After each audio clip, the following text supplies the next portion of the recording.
What if the ground beneath your feet could read your mind? Not just sense you, not just feel you, but know exactly what you're most afraid of and become it. In a forgotten corner of a nameless desert, there's a 5 square kilometer stretch of land. The locals call it the Kingdom of Sand. It looks empty, it looks dead, but it's watching. And if you bring even a single drop of water inside, the sand itself will wake up, and it won't stop until you're dead. This is SCP-777, and by the end of this video, you'll understand why the Foundation authorized bombing runs just to keep it contained. Let's go. It started with a rumor. Local villagers near the desert had been telling stories for generations. A cursed stretch of sand. People went in. They didn't come out. The Foundation flagged it as routine. Standard myth verification. Send a team, debunk the legend, move on. So they sent Mobile Task Force Zeta-17, codename Beach Bullies, a trained squad equipped for desert operations. They entered SCP-777 on a clear, dry day. Radio contact was normal for the first few minutes. Then the signal started breaking up.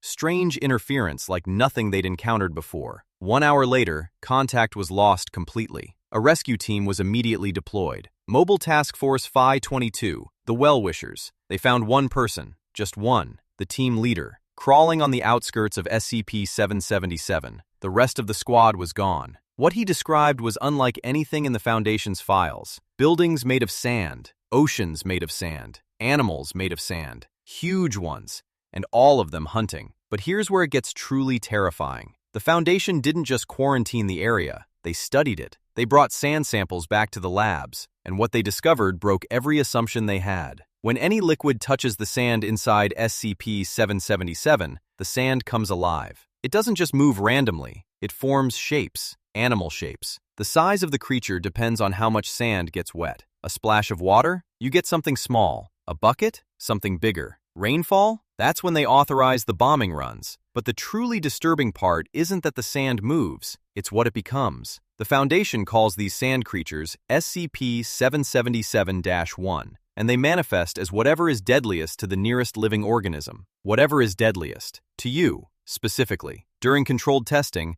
researchers exposed SCP-777 sand to water near different organisms. Near insects, it became European hornets. Near marine life, a hybrid of crabs and octopuses. Near mammals, it formed African rock pythons. Near one test subject, it became a corrosive acidic mass. Near another, juvenile great white sharks. Near another, oversized scorpions. And near plants, predatory vine structures that strangled everything nearby. The sand reads you. It scans for your vulnerability, and it becomes the perfect predator designed specifically for you. And these creatures aren't stupid. They operate as a hive mind. They don't attack each other. They coordinate. They use flanking maneuvers. They distract you from one direction while another strikes from behind. This isn't mindless aggression. This is tactical hunting. Now, there is one weakness. If a sand creature doesn't get more moisture within 24 hours, it collapses back into inert sand. Cut off the water, the clock starts ticking. In a desert, that sounds easy, but here's the catch. Something at the center of SCP-777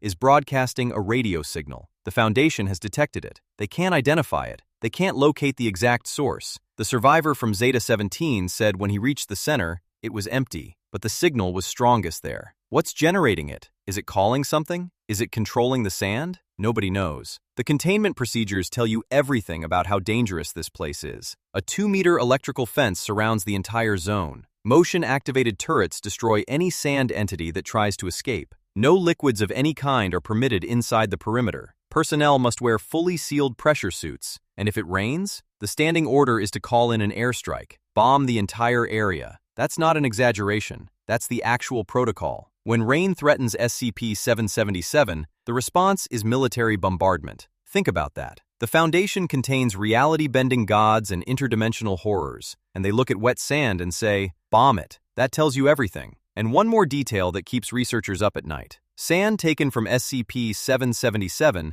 retains its anomalous properties for up to 6 kilometers outside the zone. The boundary isn't as clean as the fence suggests. If sand is carried out by wind and gets wet within that radius, it activates. The Kingdom of Sand isn't just contained, it's barely contained. So let's bring it all together.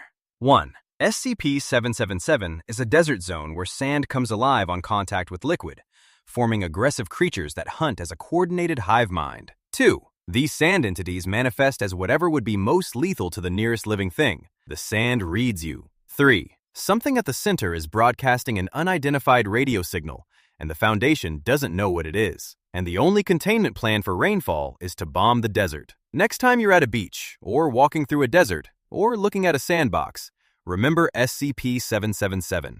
Because somewhere out there, there's sand that's looking back. If this one creeped you out, drop a comment. Tell me what SCP you want me to break down next. I read every single one. And if you want more deep dives into the strangest things the Foundation has ever documented, hit subscribe. I'll see you in the next file.